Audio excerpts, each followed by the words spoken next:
Basketball legend Bob Cousy once said, sports create a bond between contemporaries that lasts a lifetime. That couldn't be more true for Catholic Central boys and girls basketball head coaches Guy and Audra Di Bacco. With both teams starting sectionals this week, our Tommy Valentine introduces us to the husband and wife duo leading Catholic Central to new heights.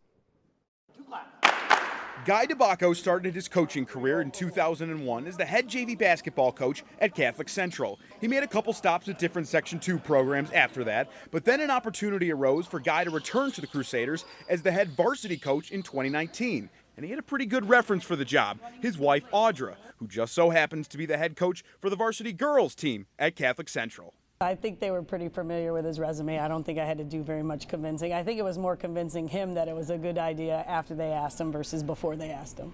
Audra has been at the helm of the girls' team since 2010. The connection between the two head coaches has forged a unique, family-like atmosphere between the two programs. The time that they put in, it just shows the kids that they always have their back, that, you know, it's not just Guy that's in it, you know, his wife's in it as well. And you'll see when we don't play, our boys are here and Guy's here and our coaching staff, we're here supporting the girls and they're supporting us. It embodies the family atmosphere that we try to have here at Catholic Central. It's not every couple that gets to share their life's work with each other, and Guy and Audra certainly don't take that for granted. I think it's awesome. We know the problems and frustrations.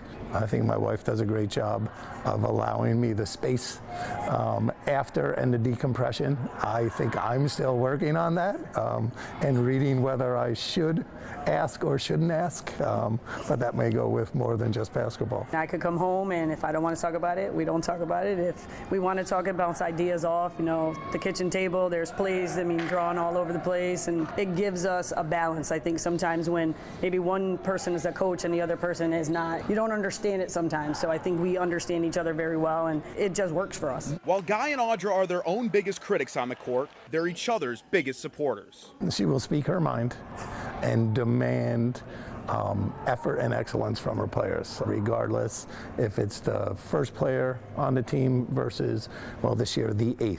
That is something that is pretty admirable as a coach. Passion and attention to detail. I mean, there are many nights where you win by 40 and he's at the kitchen table thinking about what didn't go right and what needs to be fixed and wanting to make it better for the next time, and it's just not good enough. Some coaches are, oh, we won, and that's not good enough for him, and I respect that, not only as my husband, but as a coach. And sometimes I'm like, just go to bed. It's okay. Tomorrow's a new day. The two teams have combined for a 36-3 record this season and are both state-ranked in the top 10. And when it comes to basketball, the Di Baccos, like most couples, don't always see eye to eye, but they can both agree on the source of their program's success. The success of our program relies on the kids. They're student athletes. They come and work hard. We demand a lot of their time and a lot of their attention to details. Our success mostly should be attributed to our players. They work hard in the off season. They come in, they get down to business. We have a lot of fun, but it's business and they know that. And I think that we wouldn't be as successful if we didn't have kids that came in wanting to do those things. Reporting in Troy, Tommy Valentine, News 10 Sports. The boys are the top seed in their sectional bracket. They start on Tuesday, and the girls start Thursday. They're the 2 seed, so both have good chances of making a deep run. What an atmosphere they're able to create. Yeah. I guess you call that a real team effort, huh? Yeah, absolutely. When it's in the family, that's a great story. All right, let's